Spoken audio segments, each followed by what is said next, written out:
Romance of Sui and Tang Dynasties Chapter 39. Okay, let's unpack this, and I think we have to start with the bitter irony of how the Sui dynasty was actually defeated. Because it wasn't just external military pressure, was it? Not at all. It was bureaucratic rot. It was greed. That's what paved the way for the rebels. So we see this warlord, Du Jiande, gaining power, but the sources make it pretty clear that the most effective tool he had, it wasn't a sword. No, it was the court itself. The text immediately takes us not to a battle, but right into the halls of corruption. We follow a man named Sananzu who had abandoned the rebel cause and raced back to the capital. Right. But he wasn't racing to fight for the Sui, he was racing to manipulate it. He realized the fastest way to get what he wanted wasn't through any legitimate means. And this is where the mechanisms of decay are just laid bare. Sananzu ignored every single official channel. He went straight to the power brokers, the obsequious ministers like Duanda and Yushiji. And he didn't bring reports. No, he brought gold, gems, and jewels. The cost of protecting the dynasty was nothing compared to the payout for sinking it. I mean, the audacity of the scheme is it's almost unbelievable. His objective, which he purchased with jewels, was the complete removal of one of the Sui's most loyal and capable generals, Yang Yichen. It's the highest form of treason, and it's enacted through an official decree. Yeah.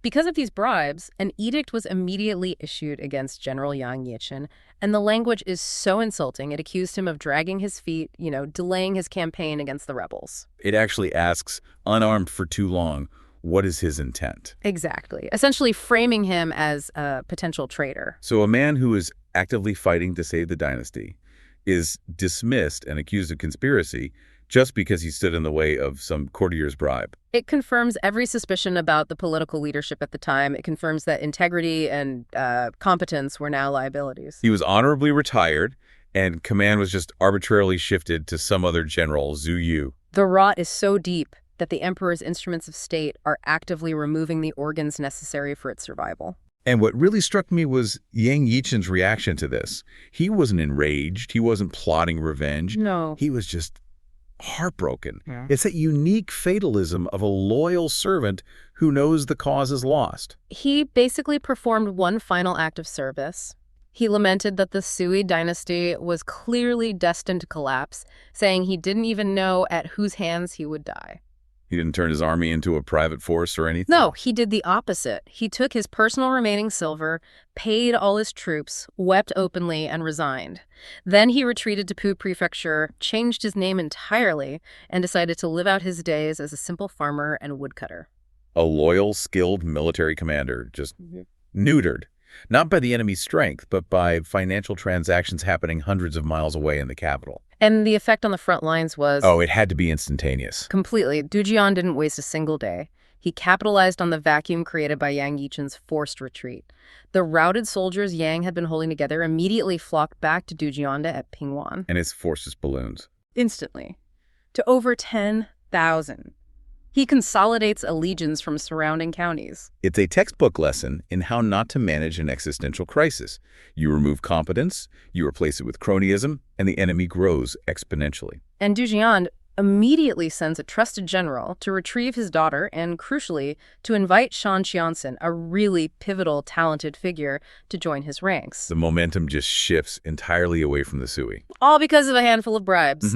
And that's the reality of the dying empire, dust, weeping soldiers, and the cynical trade of gems for political favors. So now let's leave that reality and transition to the truly bizarre bubble where the man ultimately responsible for all this chaos, Emperor Yang, is living. We jump from the desperate battlefield straight to the self-absorbed luxury of the imperial palace. The contrast is almost comic, isn't it? While Du Jiande is cementing his grip on the north, Emperor Yang is completely absorbed in preparing for a massive pleasure cruise down to Guangling. He's delegated the affairs of state, sure, Yeah. but he hasn't delegated the most important matter. Which is, of course, selecting the perfect palace ladies for the trip.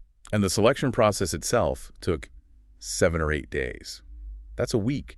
A week of high-stakes logistical planning for aesthetic pleasure while the dynasty is crumbling. The women being selected were described as at least middle class in appearance, but they were expected to enhance their appeal through elaborate makeup and, this is astonishing, practiced performance. Yes, the source gives us that amazing detail. It says they specifically practiced how to feign helplessness and childishness to capture the emperor's attention. They were rehearsing vulnerability. I mean, think about the entire structure of a court that demands women perform weakness for the amusement of a powerful, capricious man. And the irony is, after all that effort, the performance annoyed him. Right. He got so frustrated by the drama and the length of the selection that he just punted the whole thing. He delegated the rest of the selection to Empress Shao and his other wives. He abandoned his own party planning. Instead, he took two favorite consorts, Zhu Gear and Yuan Bauer, and just went for a spontaneous outing on a dragon boat to the North Sea. His plan was just to watch the sunset at the Three Divine Mountains. That speaks volumes about his priorities. Pure, immediate gratification over organizational diligence, even when it comes to his own pleasures. But the serenity of this sunset viewing is immediately interrupted, which is where the story gets really unique. Yeah, this is a great moment.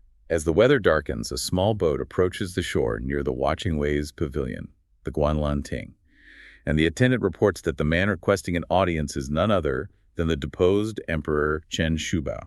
This is a remarkable, almost ghostly encounter. Chen Shubao was the last ruler of the preceding Chen dynasty, which Emperor Yang had conquered years ago. And here he is just showing up on a small boat like an unexpected guest at some exclusive resort. And Emperor Yang responds in kind. He refuses to allow Chen to perform the full subject-ruler ceremony. He recalls their old friendship, their intimacy from youth. He insists on treating him as an old acquaintance. So you have these two emperors, one rapidly failing and one already deposed, sitting down as peers to discuss the old days. It's this brief moment of, imperial fraternity that transcends dynastic loyalty. And their conversation begins with this strange nostalgia, focusing immediately on wealth and power. Chen Shubao starts by expressing fondness for their childhood friendships, but notes how rich and powerful Yang had become since those days. And Yang just dismisses wealth as accidental, which is easy to say when you have all of it. Right. And he shifts the conversation away from the present crisis and toward the history of fallen glamour. He asks Chen about the glory days of the Southland, the wind and moon atmosphere of Chen's famed pavilions, Linshan, Jieki, and Wangxian. He's basically asking, so how was the party before crashed it? And Chen's reply here is deeply melancholic. It's grounded in reality, even inside this bubble. He says the romantic atmosphere might still be there, but the magnificent embroidered pools and terraces had become nothing more than white poplars and green grass. The physical glory is just gone. Here's where it gets really interesting, because Emperor Yang doesn't dwell on the ruins.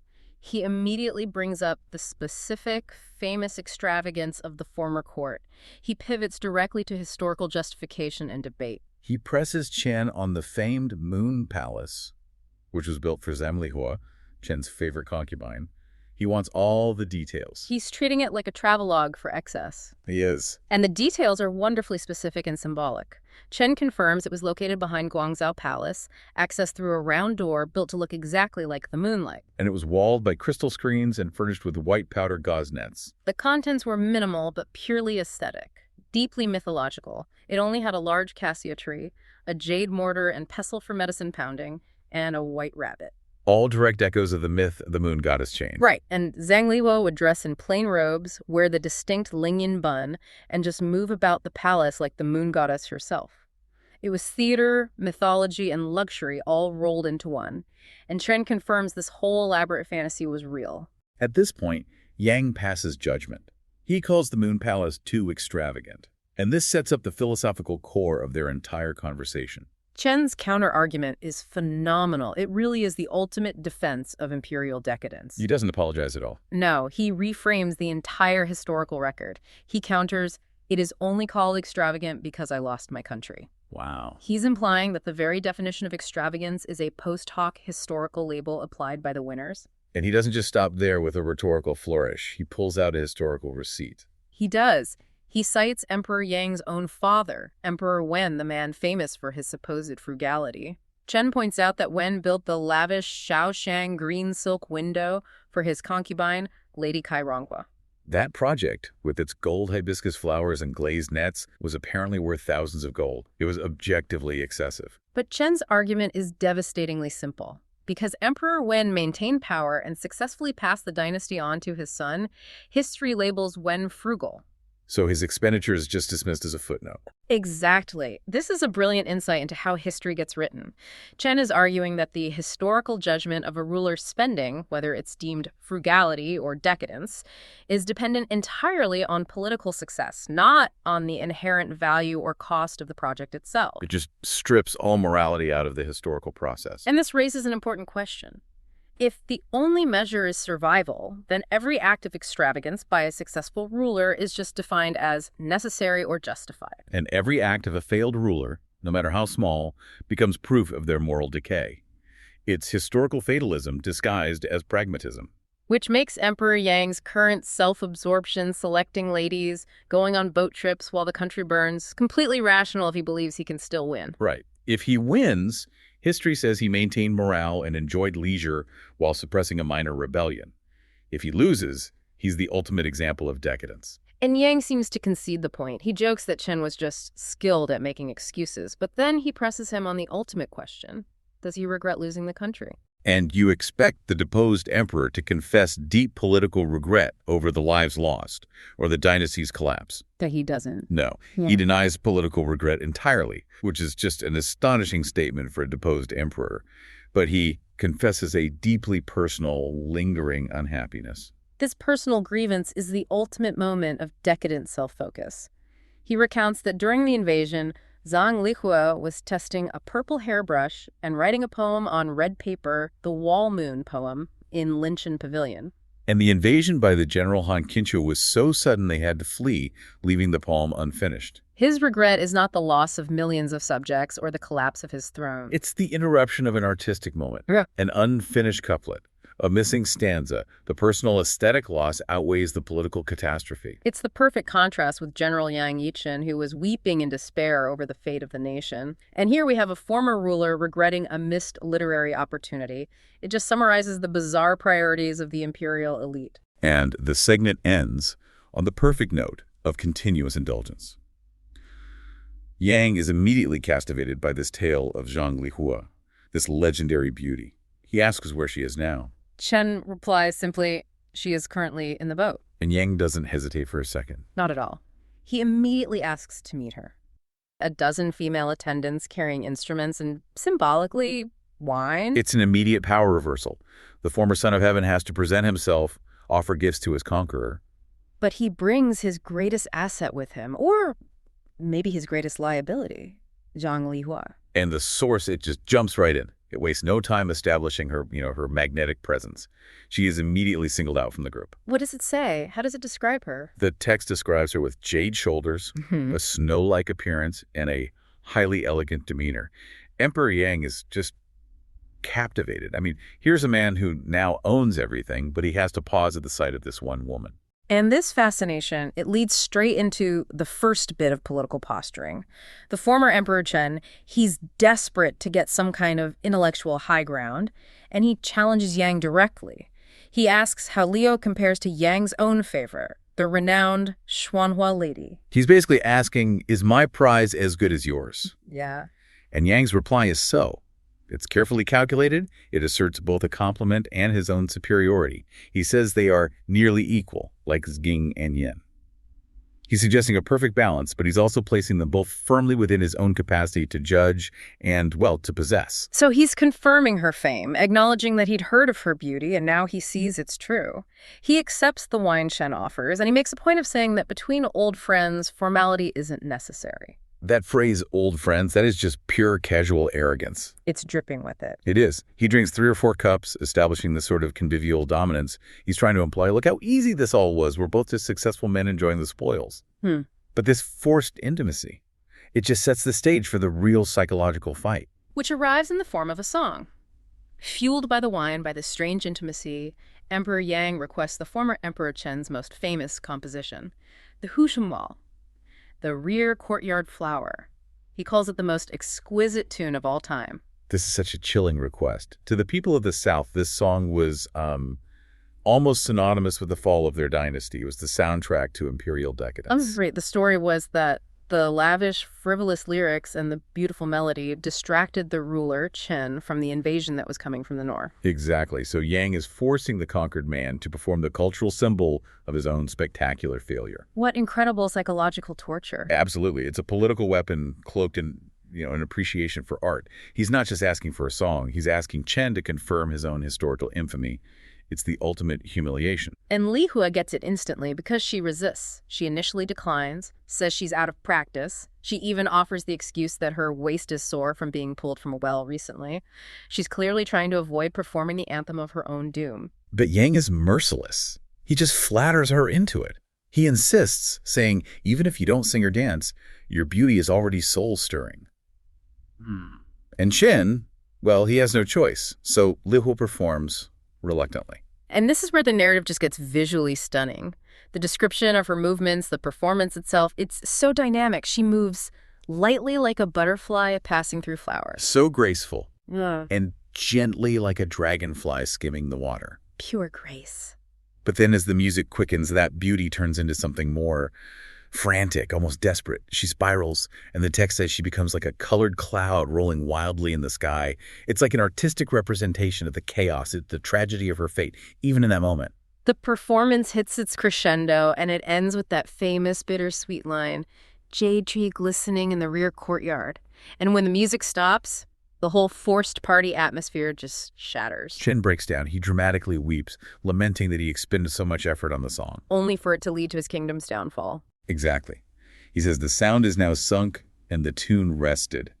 His art, the thing that should have been his legacy, instead just immortalized his ruin. But Yang can't let that moment of genuine sorrow stand, can he? He offers what sounds like consolation, but I think it's just another twist of the knife. He brushes it off, saying that while the country is lost, the song itself will remain for 1,000 autumns. Exactly right. He's confirming that the only thing Chen will ever be remembered for is this piece of beautiful, damning poetry. He minimizes Chen's entire existence as a ruler and reduces it to a footnote under a frivolous song. It's devastatingly effective. And this kicks off the second round of this intellectual combat, the poetry duel. Yang asks for new poetry, but Chen is just. He's emotionally drained, he admits he's uninspired, and just offers up 2 older poems. But Zhang Liwa, she steps back in. She recognized Yang's talent as a poet. She even recalls 2 of his earlier famous pieces, and she demands he compose a poem for her. She calls it a lifelong honor. She's baiting him. She's totally baiting him, saying, prove your worth, conqueror. Give me something original right now. And Yang takes the bait. He scribbles out 4 lines that seem really simple. Met seldom, known by name for so long, sitting here generating 100 charms, truly a good acquaintance. And what's fascinating is how quickly Li Hua reads between the lines. She doesn't see a compliment at all. She instantly registers the poem as cold and slightly mocking. The phrase has this sense of subtle mockery. She realizes he's not praising her timeless beauty. He's basically saying, you're charming right now in this brief moment as my new conquest. Her face turns red and she just falls silent. That's the breaking point. Chen sees her shame and he jumps to her defense. And he forces this direct, dangerous comparison. He asks Yang outright, who is more beautiful, Li Hua or your wife, Empress Shao? Yang, ever the diplomat on the surface, he avoids the trap. He compares them to a spring orchid and autumn chrysanthemum. He says Li Hua is fresh and bright, while Empress Shao is graceful and slender. A classic non-answer. Total non-answer. Flatter both, commit to neither. But Chen is beyond that now. He accuses Yang's poem of being excessively frivolous, especially for a woman of Li Hua's once-in-a-season beauty. He's calling the conqueror rude, disrespectful. And Yang, the son of heaven, he cannot tolerate that from a deposed king. He just dismisses it, asserting that a son of heaven's poem is just to suit the moment's excitement. He's pulling rank. Yeah. Saying his art is above criticism, especially from someone like Chen. That is the final straw for Chen. He erupts. He shouts his own declaration of equality. I was also the son of heaven, not like you, boasting self-importance. It's just pure, unvarnished rage born from humiliation. Yang responds with predictable fury, calling Chen a person of lost country who dares to be rude. But then Chen delivers the devastating final blow. The ultimate curse, the line that cuts through all of Yang's victories and speaks directly to his own future anxieties. Your vigor won't last long. I fear your end will be much worse than mine. Can you imagine that moment? The man you just conquered, the man who lost everything, looks you in the eye and tells you your death will be worse than his.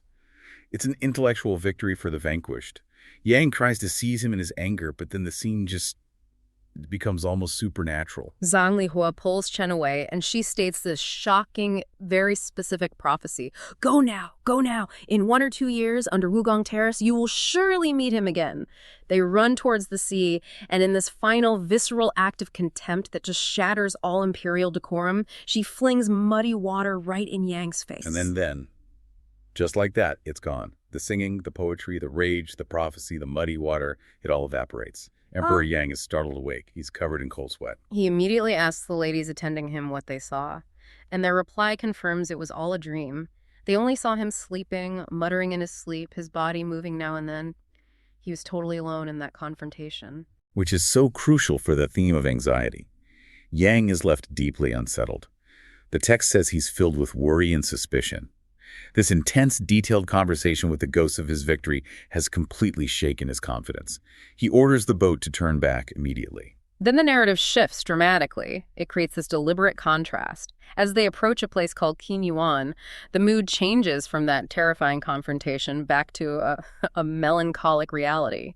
He hears this elegant zither music drifting with the wind. We go from the aggressive political art of the hooting wall to the serene, sorrowful art of the zither.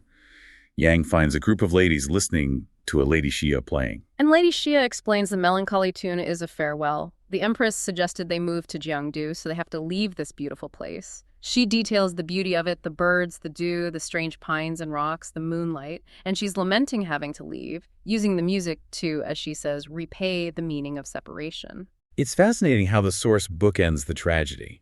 In the dream, Chen wept for his lost country and the tragic fame of his song. Here, Lady Xia plays a sad farewell for a lost place and lost memories. Both are lamenting what can't be held on to. And Yang sighs. He admits he's also reluctant to leave, and he reveals it was the Empress's idea to move to Jiangdu, and he concludes that the whole journey is simply heaven's will. It's beyond human control. So he dismisses Chen's curse as just a dream, yet he accepts his own future is governed by a similar kind of fatalism.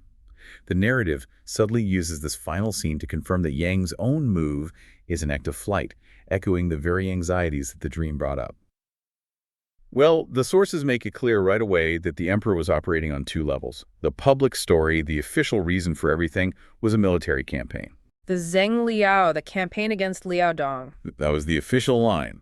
But the internal driver, the real motivation, was Yuxing, which is, just pleasure travel on an immense scale. But the wild thing is, the military machine he set in motion was totally real, even if it was just a pretext for his vacation. Oh, absolutely. I mean, if you were a military analyst at the time, just looking at the plans, you would have been incredibly impressed. The scale of it suggests he was completely serious about crushing this northern kingdom. He was serious about the appearance of it, for sure. This wasn't just a small expedition. The whole thing was organized into 24 total command units. 24. 24, the GC Zhongguan Jun. I mean, the logistics just to supply and coordinate that many distinct armies. Yeah. It's staggering. And the command structure, it looked completely serious. He puts his most powerful generals in the top spots. He does. You get Yuan Shu as the Grand Marshal for the land road, the Lulu Dayuan Shuai. Right, leading the main army. And for the naval invasion, he puts Lai Huer in charge. The Shuijin Tongling Yuan Shuai. And he names other major players, too, like Yu Zongwen and Kuai Tong, and sends them all marching toward Pyongyang. So this serves 2 purposes, right? 1, it looks like a genuine, overwhelming threat. Absolutely. And 2, it gets all of your most ambitious, most powerful generals very, very far away from you while you're off having a good time. It's smart politics, really. Very smart. And there was real strategy involved. This wasn't just an army marching blindly. Yeah, we get that amazing little detail about the planning, where General Lai Huer gives specific instructions to his officers. To Shubao specifically. And what's fascinating is how sophisticated it is. First, he's told to use experienced local guides. People who knew the waterways, the Shuzi Shudo. Exactly. Local knowledge first. And then he's told to remember the successful strategies used before by General Zhang Zuda. So he's building on past success. He's not just improvising, and his first move shows it. He doesn't wait for the whole fleet. No, he immediately sends advance officers across the Yalu River, the Yalujiang. Deep into enemy territory. Right, to set up an ambush and wait for the main force. The plan is a classic pincer movement. hitting Pyongyang from the inside and the outside at the same time. So that's textbook high-level strategy, which brings us back to the big question. Why? Why maintain this level of strategic rigor if it's all just an excuse for a party? Because the projection of power had to be absolute. He couldn't afford to look frivolous. Exactly. The show of force kept everyone in line back home, and it deterred his neighbors, even till his mind was already on the cruise. The cost of those 24 armies was the price of his credibility. Which brings us to the other side of the ledger. Let's shift gears from military logistics to luxury logistics, because this is where the sources show us his real motivation. Sailing south to Jiang'an. And the prep for this pleasure cruise, it didn't just rival the war prep. In some ways, it was even more demanding. Especially on a personal and administrative level. It was just unparalleled. I mean, get this. Just to staff the main vessel, the emperor demands 1,000 palace-foot women, the Dianzhou. Sourced from all over the region. And they're not just, servants. They are decorative personnel. And they're all housed and rehearsed on his personal ship, the head dragon boat, the Tuhaolongzhu. This thing was a floating palace. And then you have the supply train. The emperor orders the Ministry of War, to prepare 40 more boats. The Tuhao Chaichuan, just to follow him around with supplies and staff. 40 ships, just as the support convoy. It's an incredible drain on resources. And this is where the story pivots. This is where the drama starts. Empress Shao is in charge of this selection process, and she runs into a problem. A very loud problem. She has to go to the emperor and report that the court is basically in an uproar. Not because people are being forced to go, but because they're being left behind. Exactly. About 300 to 400 women who were rejected from the trip started a protest.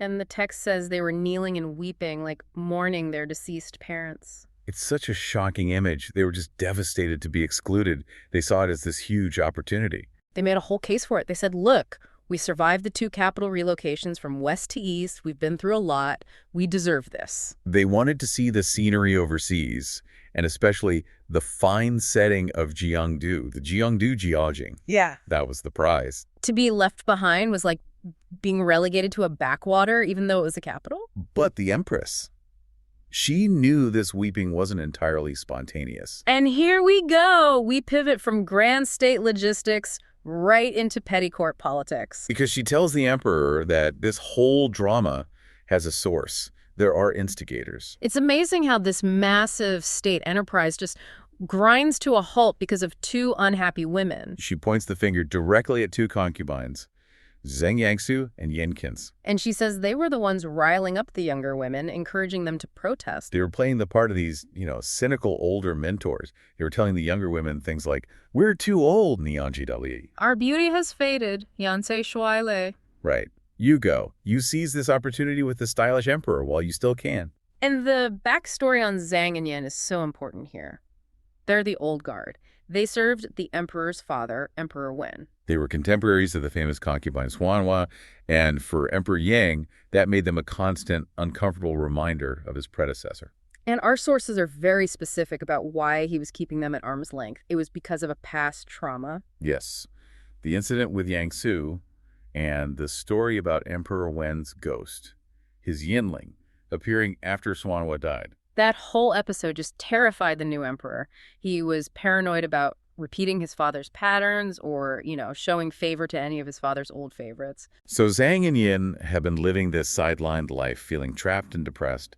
The text calls it Yi Yu Chang's men. They felt their lives were like dead ashes. They had absolutely nothing to lose by stirring up a little trouble. Which leads us to Empress Xiao's real motive.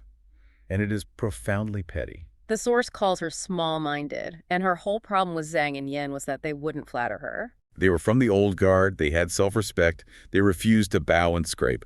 But Ken Jackie Kuchen. And she just couldn't stand it. So she uses their little protest as the perfect excuse to get rid of them. She blows the whole thing up, exaggerates the threat, all because she wants them gone. The text uses this fantastic idiom. To pluck the radish, to feel the ground wide. Bakuobo, Yeju Dipi Kwan. She just wanted more space for herself, more room for the flattery she felt she deserved. It's incredible, altering the lives of hundreds of people to settle a personal score over etiquette. And the emperor buys it. He takes her report seriously and immediately issues a decree, a handwritten one. He has to shut down the drama. But the decree itself has this unbelievable twist. He banishes them. But not to some horrible fate. His decree, his shoji, states that Zhang and Yin and all 400 of the protesting palace women were inconvenient to serve here, 不便在其供奉 because they were favored by the previous emperor. and they were being sent away, but not south to the pleasure gardens of Jiangdu. The exact opposite direction. They're ordered to go north to Jinyang Palace in Taiwan, a much rougher, more remote outpost. Imagine the emotional whiplash. The women who were weeping because they couldn't go south are now being forcibly sent north. Their dream is completely shattered. The sources say they were hysterical. Some tried to kill themselves, jump in the river. And the final humiliation. They're not put on the majestic dragon boats. They're loaded onto common transport vessels, the Minjin Chaichuan. But just as all seems lost, we get this final, incredible moment. The wisdom of concubine Zhang. Instead of weeping with the others, she just bursts out laughing.